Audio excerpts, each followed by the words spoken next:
Have you ever met someone who keeps making the same mistakes, even after learning the lesson?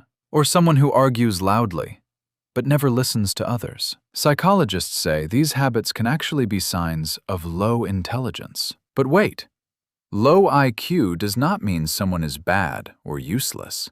According to psychologist Daniel Goleman, a high IQ alone is not enough for success. Smart people learn from their mistakes and try to improve themselves. But low-thinking people often blame others instead of fixing their own problems.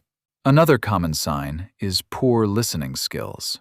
As philosopher Socrates once said, "Wise people learn more from listening than speaking." They keep repeating the same bad decisions again and again. They also avoid learning new things because they have no curiosity.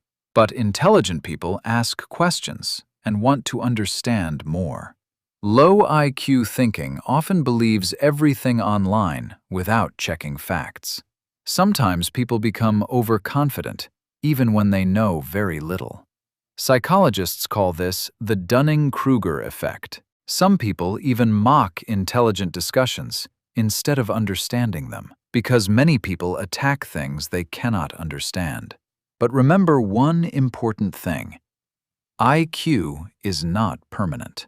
Reading, learning, and staying curious can improve your thinking over time. So the real question is, are you growing your mind every single day?